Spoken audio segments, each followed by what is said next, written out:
Estoy seguro que, si no todos, la mayoría, podemos recordar que la Iglesia Reformada, de la cual nosotros somos parte, nació un 31 de octubre de 1517.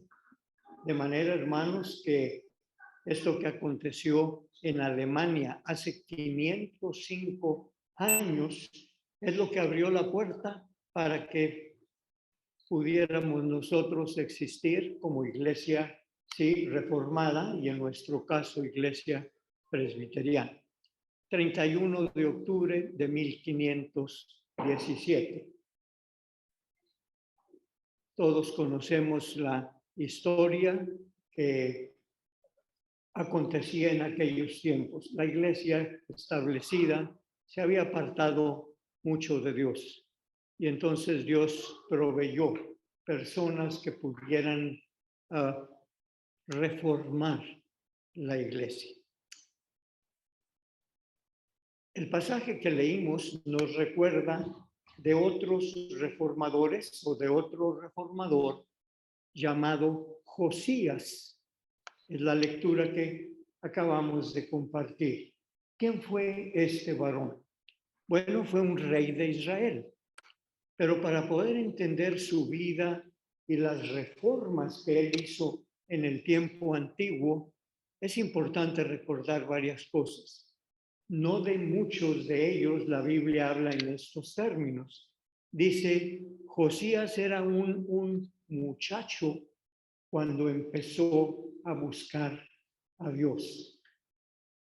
Y lo primero que queremos celebrar como iglesia es que en la Biblia está escrito que para buscar a Dios no tenemos que esperar a los años postreros, cuando ya estamos enfermos y necesitamos de ayuda extra de parte de Dios. Josías era un jovencito cuando empezó a buscar a Dios. Y déjenme decirles, pienso que no le fue fácil a él hacerlo. ¿Saben por qué? Porque su papá, él se llamaba Amón, su papá había sido rey, pero muy apartado de la voluntad de Dios en lo que él había hecho. De hecho, solamente duró 2 años como gobernante, el papá de Josías. Fue asesinado precisamente porque si algo hacía era lo malo, no solo delante de la gente, pero también delante de los ojos de Dios. Ese fue el papá de este jovencito que no tuvo un buen ejemplo necesariamente en su papá, y lo peor del caso, ni en su abuelito. El abuelo se llamó Manasés, él también había sido rey, y lo que la Biblia nos dice de Manasés es que no anduvo en los caminos de Jehová, ni el abuelo ni el papá. Pero aquí tenemos a un jovencito que Dios lo quiso apartar desde temprana edad y él empezó a buscarlo, dice tanto Nehemías como el libro de los Reyes, a los 8 años. Escúchelo usted, papá, mamá, a los 8 años. Fue el más grande reformador en el Antiguo Testamento. Fue una persona que Dios usó para bien dentro de todas las calamidades que había en su tiempo. Empezó a buscar a Jehová a pesar de que no tuvo el apoyo, por lo menos de sus papá y de su abuelo. Si usted es papá y tiene hijos de esta edad, en la temprana adolescencia o en la niñez, atesore este ejemplo que nos da Josías. Usted trae al templo a su hijo, a su hija desde temprana edad, está haciendo lo correcto. Ahí como lo ve de travieso y parece que ni va a aprender nada, no dude de que Dios tiene sus ojos puestos en los jovencitos porque tiene planes con ellos. Y esto es lo primero que me llama la atención en la vida de este joven, de este gobernante llamado Josías. apenas estaba en los 20 y él ya era el rey, y lo que había aprendido de alguna manera de Dios lo buscó a hacer reformas. ¿Por qué reformas? Y empezó con el templo, porque por entonces, antes de él, su papá y su abuelo se habían olvidado del Dios de Israel, de su Dios que los había liberado de Egipto, y en el templo había imágenes de acera, había ídolos, y era pura cuestión idolátrica dentro del templo, y Dios se había molestado mucho con esos dos reyes y les anunció que vendría un problema muy serio para ellos. ¿Qué pensó Josías? Dijo, si Dios me está poniendo aquí y tengo esta oportunidad, como lo hizo, lo primero fue entrar al templo, sacar todos los ídolos que había ahí en Jerusalén, limpió la casa literalmente, y no solamente hizo esto, sino que también al estar él haciendo este trabajo en el templo, hubo algo que les cambió la vida. Tenían años de no saber de la Biblia, es decir, del Antiguo Testamento. No la leían, no le ponían atención. Los que iban al templo iban a adorar ídolos. Bueno, Josías limpió la casa de la idolatría, y al estar haciendo, uno de sus trabajadores, al estar haciéndolo, encontró una copia de la ley de Jehová. Estamos hablando de alguien que vivió aproximadamente 600 a 650 años antes de Cristo. Josías fue rey y por primera vez encontró una copia de la ley de Jehová que estaba por allí en un lugar escondida dentro del templo. No solamente cuando él supo de ello pidió que se le leyera, sino que se le explicara también. Y fue una dama, una mujer en el Antiguo Testamento, profetisa, quien le explicó el pasaje de aquella escritura que habían encontrado, de aquella copia. Pues no fue muy grato para Josías lo que decía la Biblia, porque estaba refiriendo a un pasaje del Deuteronomio en donde Dios les estaba diciendo, allá en el tiempo de Moisés, si ustedes andan en mis caminos, van a prosperar y van a contar con mi ayuda siempre, pero si ustedes se apartan de mis caminos, entonces voy a tener que venir sobre ustedes y nos extrañen del castigo que vendrá en cierto tiempo si ustedes, repito, se apartan de mí. Era lo que estaba pasando en tiempo de Josías. Josías quería hacer algo para volver, pero al mismo tiempo la gente no le ponía mayor atención. Aparte de que sacó los ídolos del templo, cuando oyó el mensaje de Dios, se humilló, se puso triste, dijo, Señor, ten misericordia de nosotros. La profetisa le dijo, Dios me ha hablado y me ha dicho que te diga, como he visto que tú te has humillado, Josías, como he visto desde muchacho que tú procuras buscarme, por ello a ti no te sobrevendrá mal. Pero para el resto de la gente que no pone atención a lo que yo les he dicho y les previne de antemano que podía suceder, con ellos yo me tengo que entender de otra manera. Dice en el libro de Deuteronomio primero y posteriormente en el tiempo de Josías, en el libro de las Crónicas, que Josías, después de haber hecho muchas reformas en su tiempo, fue llevado al sepulcro en paz. Pero el castigo vino sobre la gente que lo rechazó. No se trata de asustarnos, pero sí se trata de hacer conciencia que hay un Dios que está con nosotros y sobre nosotros. Y si nosotros cumplimos de acuerdo a lo que Él espera, podemos esperar su bendición. Si no, por amor a nosotros, Él nos va a corregir en la forma en como Él lo quiera hacer. Josías, un reformador. ¿Qué más hizo además de limpiar el templo? Bueno, llamó a toda la gente y al que no quisiera venir le mandó soldados para que trajeran a la gente, no nada más a los varones, sino también a las mujeres, a los niños, a los ancianos. Toda la gente fue reunida en el templo y allí volvió la ley a ser compartida. Josías buscando que Dios actuara de alguna manera con su pueblo.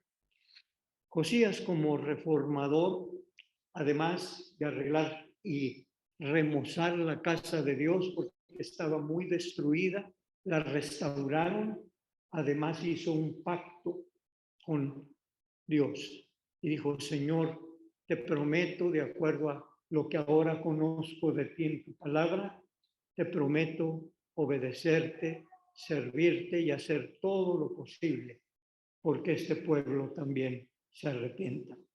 Son diversas, pues, las reformas que él hizo. ¿Por qué traer a la mente esta historia de este reformador?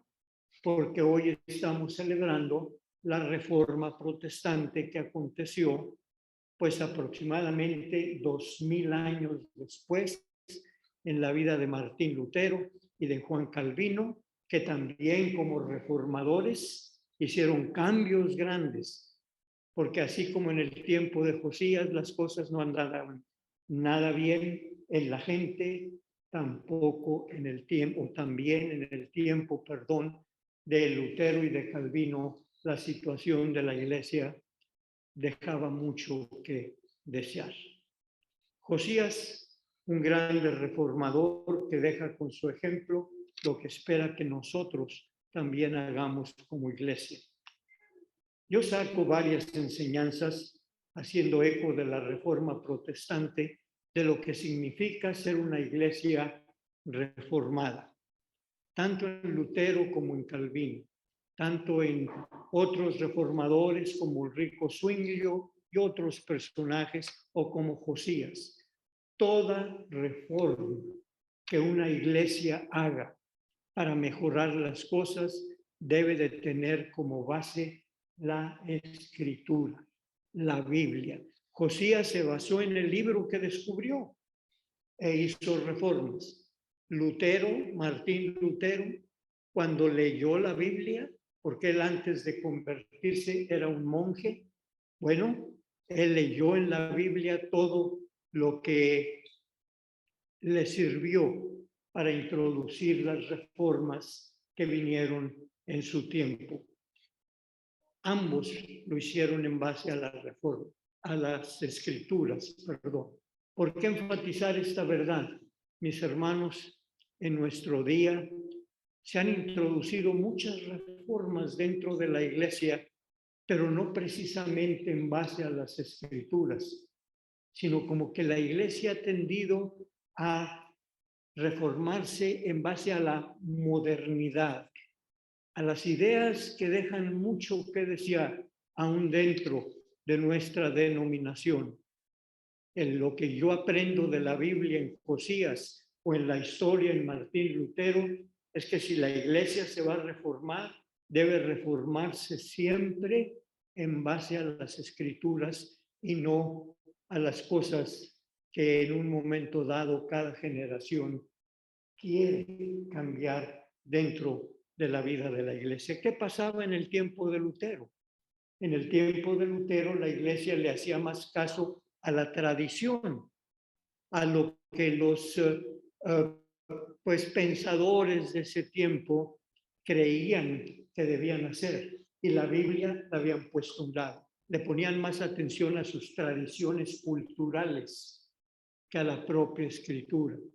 Se levantan los reformadores y dicen, no, si va a haber una reforma en la iglesia, no debe ser en base a las tradiciones culturales, debe ser en base a las Escrituras.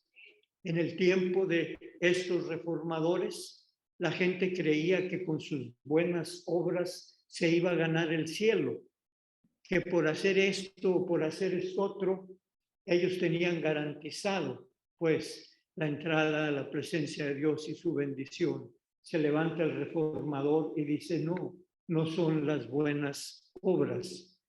Por lo contrario, es la fe que tengamos como creyentes. La bendición de Dios viene a ti no por tus buenas obras, sino porque crees y aceptas lo que Dios hizo en Jesús al morir en una cruz por ti y por mí. Entonces la iglesia vivía en la tradición, enfatizaban mucho las buenas obras y si no te amenazaban que si no las hacías, pues entonces tu camino iba a ser hacia el infierno.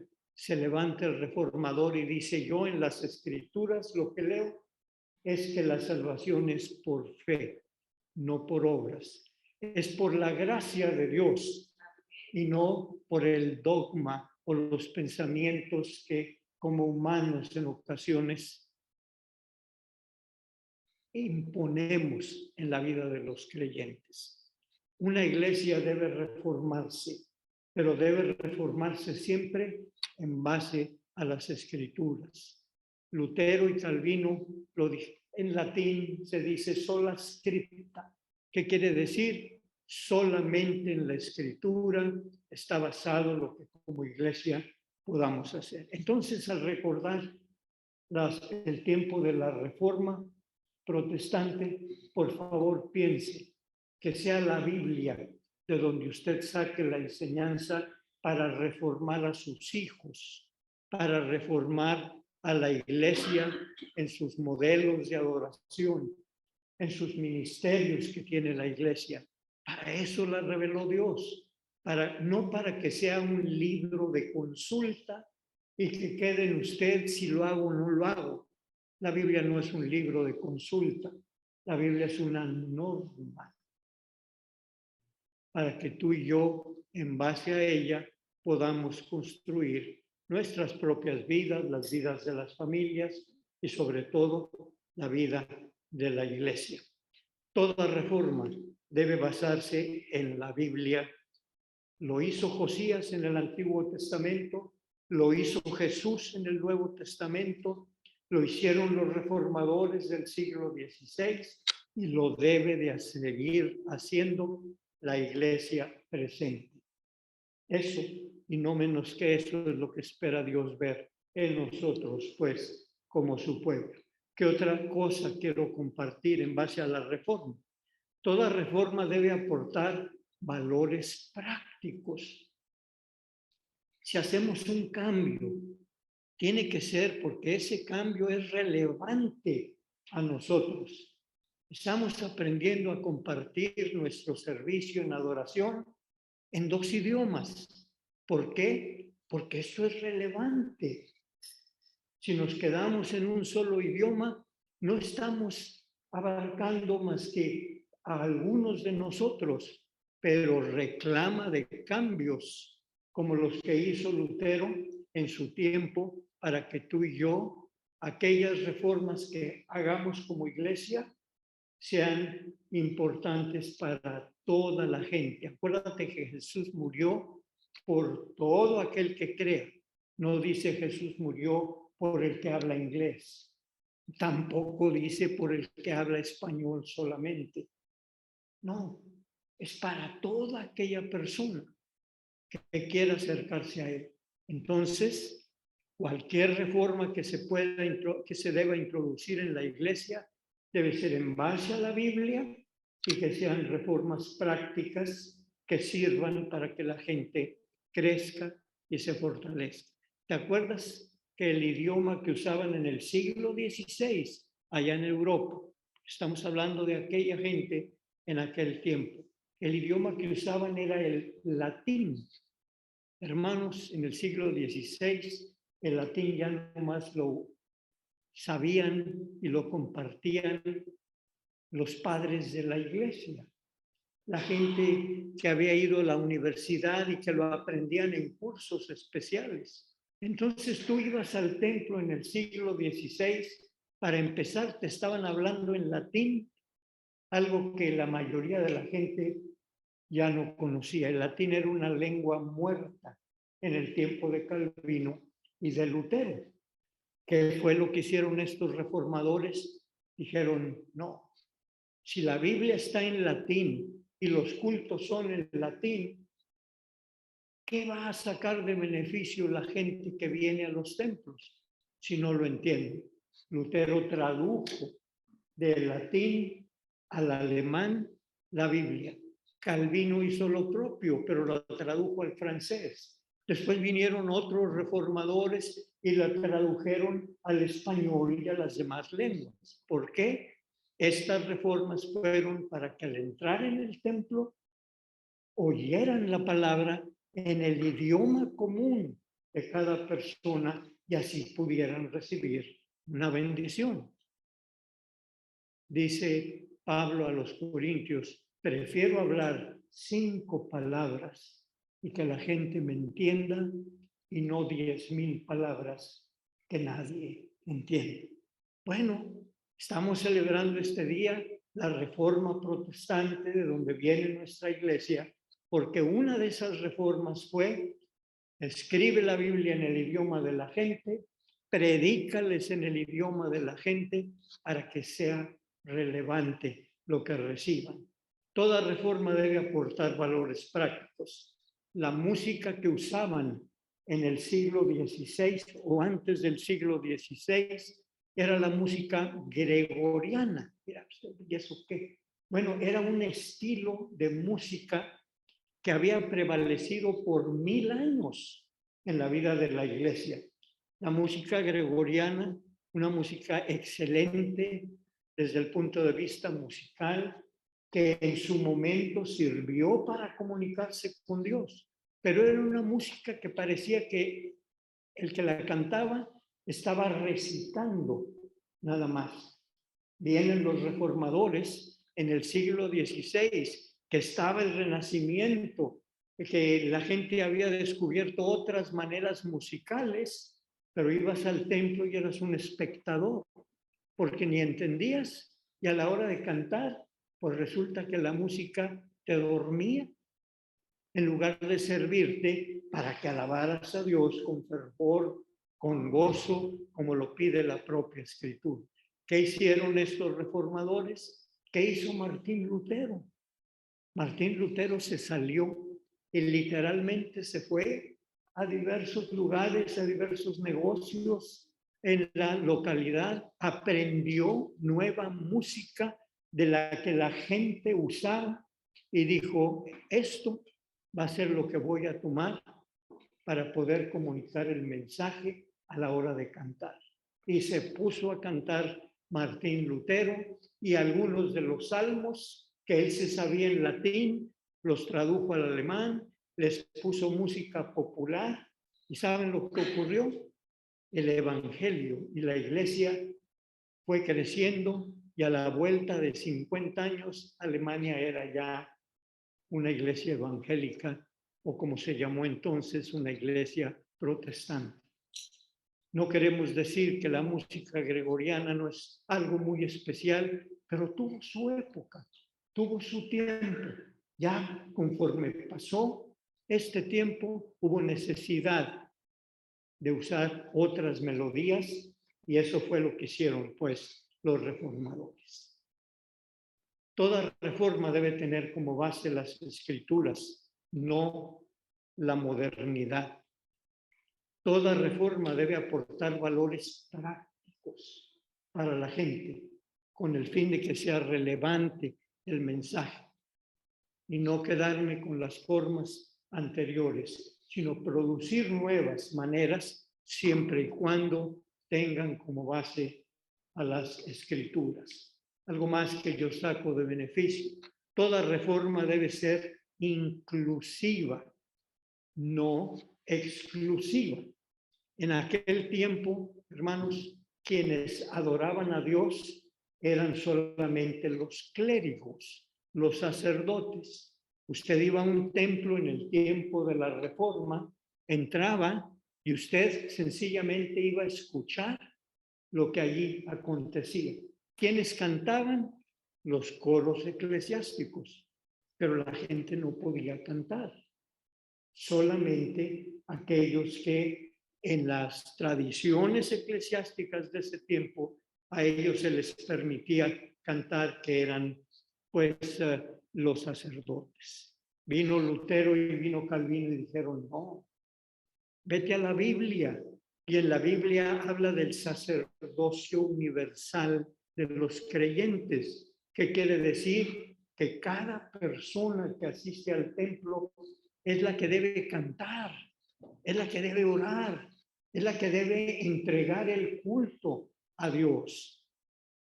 Esas reformas, pues, dieron lugar a la iglesia reformada, a la iglesia presbiteriana en particular, y las debemos atesorar y actualizar en nuestro día. Que sea la gente la que haga la oración, que sea la gente juntos en forma congregacional quienes la leamos y la meditemos. Eso, mis hermanos, son las cosas que nosotros debemos hacer.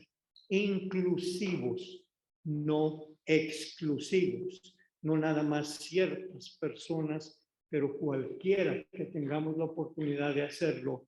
Nuestra iglesia es el camino en base a la reforma que debemos de seguir. Una última cosa que es importante que usted y yo recordamos. No toda reforma, por ser reforma, necesariamente es buena.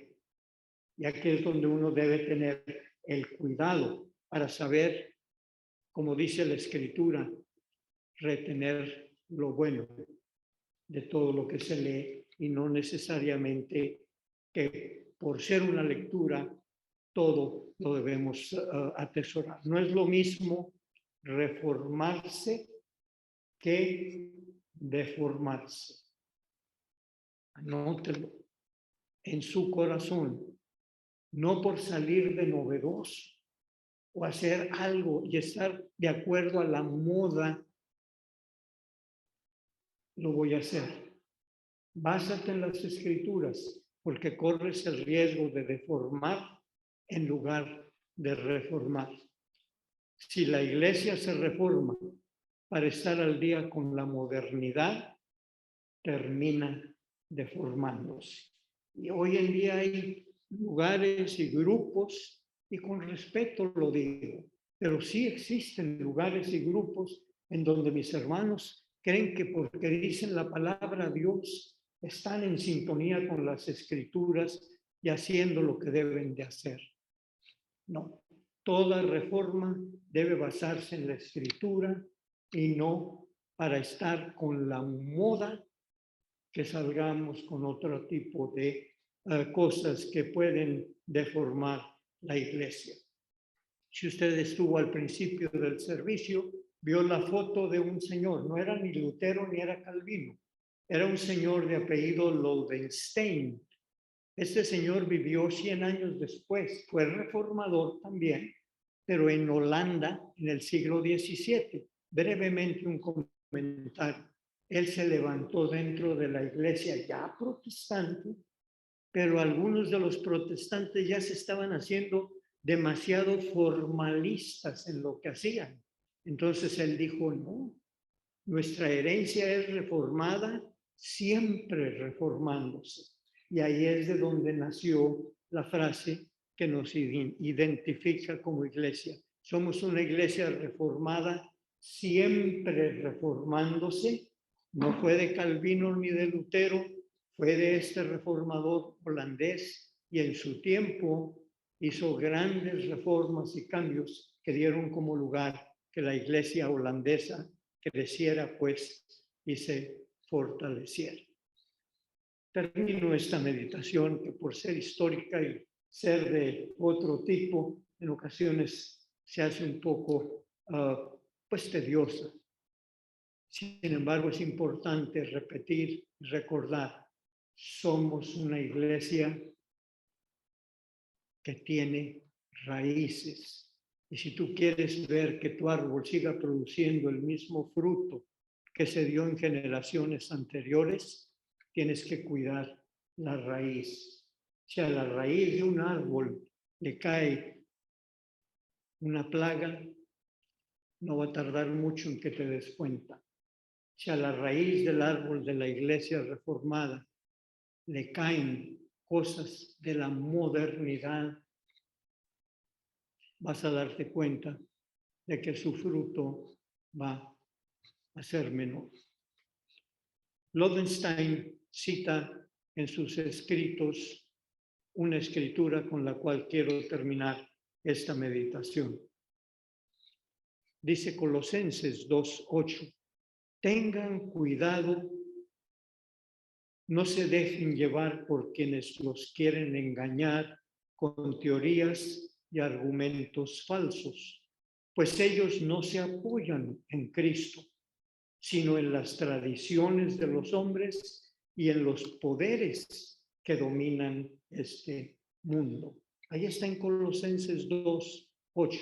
Es una advertencia como la que Josías le quiso hacer a la gente en su tiempo, como la que Martín Lutero y Juan Calvino hicieron en su tiempo, como la que este señor que hemos mencionado lo hizo en Holanda. A nosotros nos toca recibir por igual esta advertencia, que somos una iglesia reformada, siempre reformándose, sí, pero que las reformas sean en base a la Biblia, porque podemos caer en un engaño sin darnos cuenta. Tengan pues cuidado, no se dejen llevar por quienes los quieren engañar con teorías y argumentos falsos, pues ellos no se apoyan en Cristo, sino en las tradiciones de los hombres y en los poderes que dominan este mundo. Esto es palabra de Dios, mis hermanos, para todos. Espero pues que en esta meditación recordemos que no somos de ayer ni de antier. Tenemos raíces centenarias y es nuestra obligación, nuestra misión, mantener pues la doctrina que recibimos de nuestros padres, de nuestros abuelos, y que en base a esa doctrina construyamos una iglesia sana, una iglesia con misión en nuestro día. Que la bendición de Dios sea con cada uno. Amén.